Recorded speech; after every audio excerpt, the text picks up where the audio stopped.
Anong gusto niyo, ma'am? Basahin ko pa to? Yes, yung patient. I know. Hindi ko na rin alam bakit ganito na.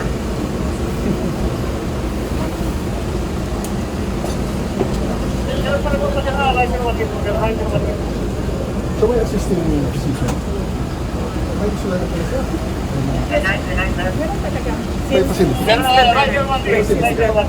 Kinlose nila, sir. Kinlose. Ayaw mo talaga ayaw mo Nag-decide siya. yung ambulance yun. Deadline. Nag-decide siya on her own.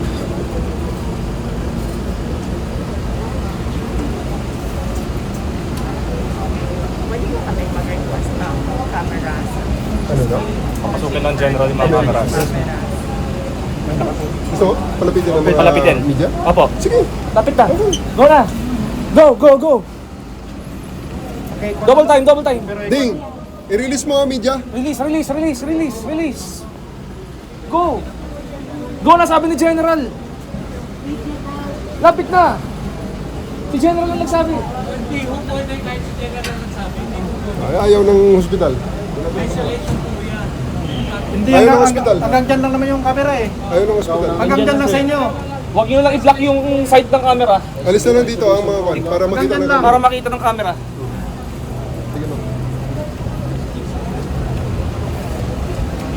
I-clear natin ito yung para makita ng camera.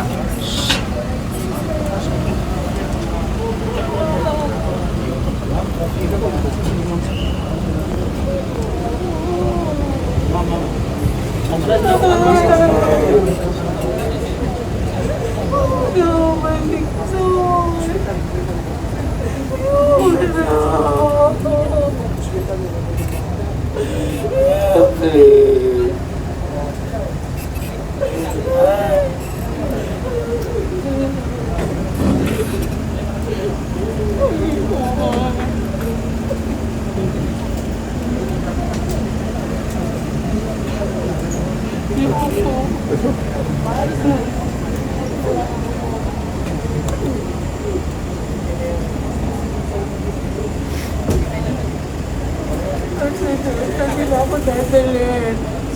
Veterans yan. Dadalhin. I want to read it. Where is it? Considering that as requested, Attorney Zoraida Lopez has been examined by the physicians and cleared in the St. Luke's Medical Center, Quezon City.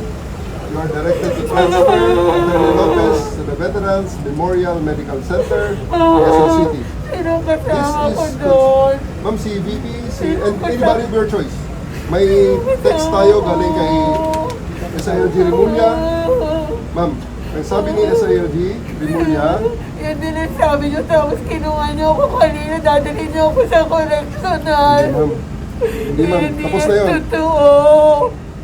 To General Nick Torre from SILG John Vic Rimulya, transfer of Attorney Zuleika Lopez to Veterans Memorial Center.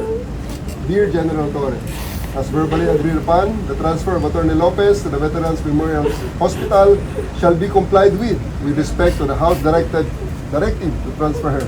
Please accord all security measures necessary to ensure her safety.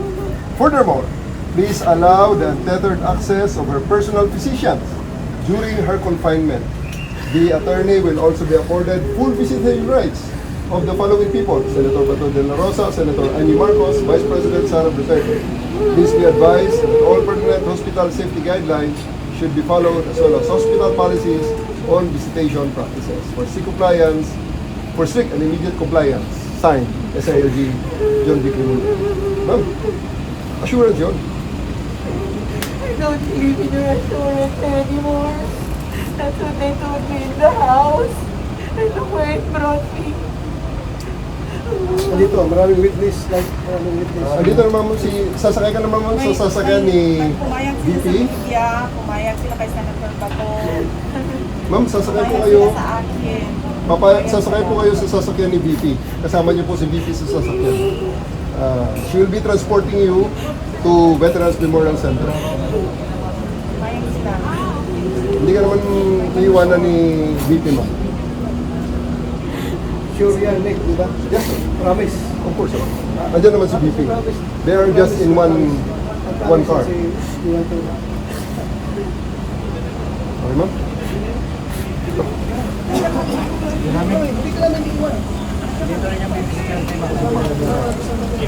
Padaan mo na, padaan. Bibigyan nyo ng magandang ano dyan. Padaanan, padaanan.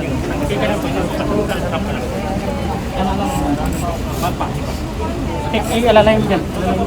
Si VP, baka ma'am, yung paa nyo, ma'am, paa nyo. Paa ni VP. Dukrating.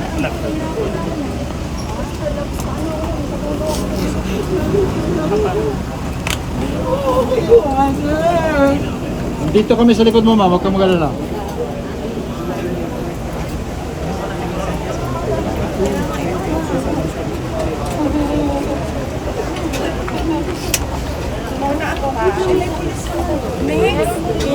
Nicole. Mas na ng konti.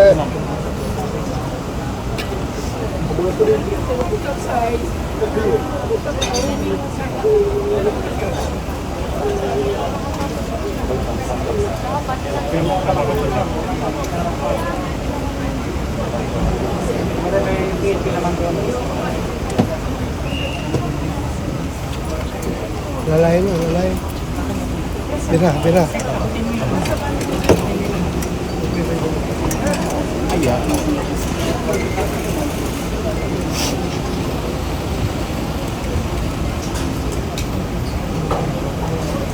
Bangin nyo na eh.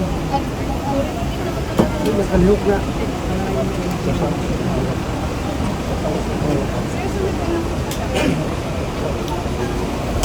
Sam,